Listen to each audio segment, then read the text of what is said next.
Praise the lord. దేవుని ఘనమైన నామమునకు మహిమ కలుగునుగాక. వివేకోజం ప్రార్థన. రండి ఒక గీతం పాడుకుందాం.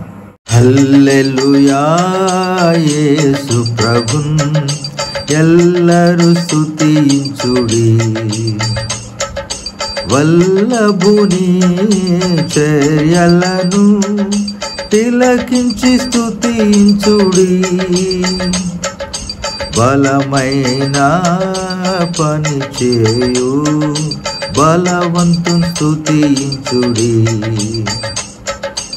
ఎల్లరినీ స్వీకరించు యేసుని స్తుతించుడి, రాజుల రాజైన యేసు రాజు భూజనుల నేలున్. హల్లెలూయా హల్లెలూయా దేవుని స్తుతించుడి. వాక్యము చదువుకుందాము.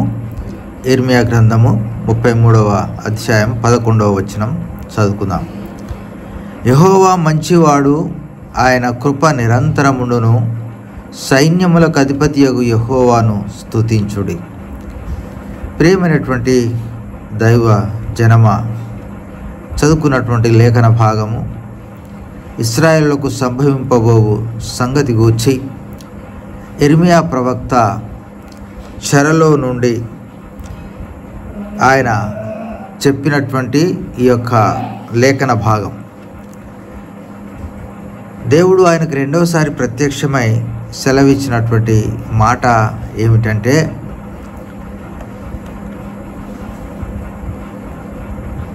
నాకు మొరపెట్టుము, నేను నీకు ఉత్తరం ఇచ్చేదను, నీవు గ్రహింపలేని గొప్ప సంగతులను గూఢమైన సంగతులను నీకు తెలియజేతును అని మనము ఈ యొక్క అధ్యాయంలోనే మనం చూస్తూ ఉన్నాం.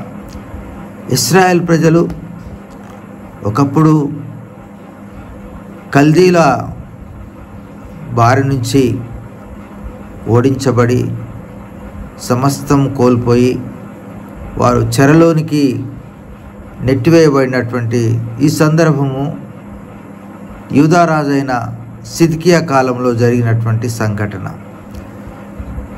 ఇశ్రాయేల్ ప్రజలు కానీ యూదా ప్రజలు కానీ దేవుని కట్టడలను మీరి దేవునికి ఇష్టమైన జీవితం జీవించినందున దేవుడు వారిని కోపించి వారిని శ్రమల పాలు చేయడానికి అన్య రాజులకు వారిని అప్పగించడం అనేది మనం చూస్తాం. మనము ఈ యొక్క పరిస్థితులన్నీ ఇశ్రాయేలుకు యూదా ప్రజలకు జరిగినటువంటి కష్టకాలం. వారి సమస్తాన్ని కోల్పోతారు, గృహాలు బీళ్ళైపోతాయి, పంటలు పండవు, దేశమంతా నాశనం అయిపోతుంది, దేవాలయం పాడైపోయింది, అన్య దేశములు వాళ్ళు జీవిస్తూ ఉన్నారు. 70 సంవత్సరాలు శ్రమ వారికి. అప్పుడు ఇర్మియా ప్రవక్తకు దేవుని యొక్క వాక్కు ప్రత్యక్షమై చెప్పినటువంటి మాట, వీరు కష్టాల్లో ఉన్నప్పుడు దేవునికి మొరపెట్టారు, ఆ మొర దేవుడు ఆలకించి వారిని క్షమించాడు అనేటువంటి ఈ వాక్య సారాంశం. కనుక నాకు మొరపెట్టండి, నేను మీకు ఉత్తరం ఇస్తాను, మీరు గ్రహించలేని గొప్ప సంగతులను గూఢమైన సంగతులను మీకు తెలియజేస్తాను, మీకు తిరిగి మీ యొక్క స్వదేశాన్ని మీకు ఇస్తాను అని దేవుని యొక్క వాగ్దానం అలనాడు అబ్రహాముకు, అలనాడు ఇస్సాకు, అలనాడు యాకోబులకు ఇచ్చినటువంటి వాగ్దానం ఏదైతే ఉందో అది నెరవేర్చడానికి మరి దేవుడు తిరిగి వారి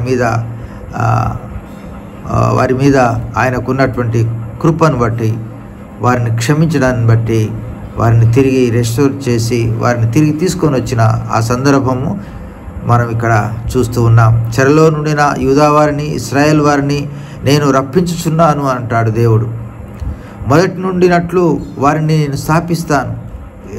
వెనకట వారు ఏ విధంగా సంతోషంగా ఆనందంగా ఉన్నారో, వైభవంతో ఉన్నారో, సమృద్ధిగా ఉన్నారో అదంతా వారికి సమకూరుస్తానని దేవుడిచ్చినటువంటి ఒక మాటను మనం ఇక్కడ జ్ఞాపకం చేసుకుంటాం.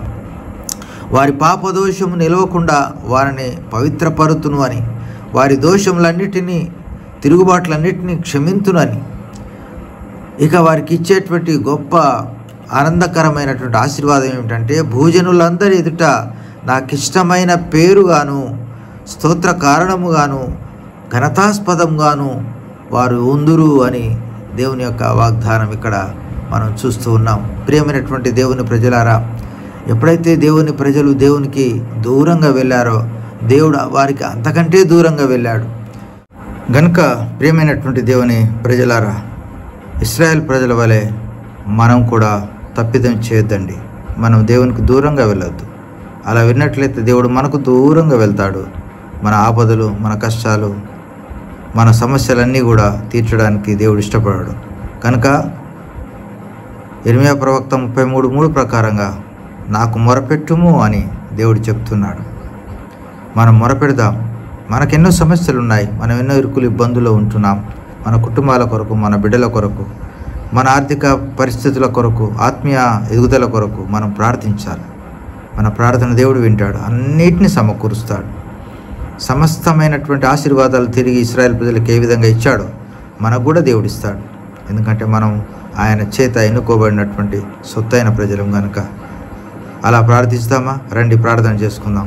ప్రేమ కలిగిన మా ప్రియ పరలోకపు తండ్రి, ఇర్మీయా ప్రవక్త ద్వారా ఇశ్రాయేల్ ప్రజలు తీసుకున్నటువంటి హెచ్చరికలు, ఆశీర్వాదాలను బట్టి వందనాలు. వారిని దేవుడు ఆశీర్వదించిన లేఖనాలు మేము చదువుకున్నాం. ప్రభువా, మేము కూడా ఈ వేకోజామున ఆ వాక్యం ప్రకారంగా మేము ఈ లోకంలో జీవించడానికి మీరు మాకు ఇచ్చినటువంటి హెచ్చరికను బట్టి వందనాలు.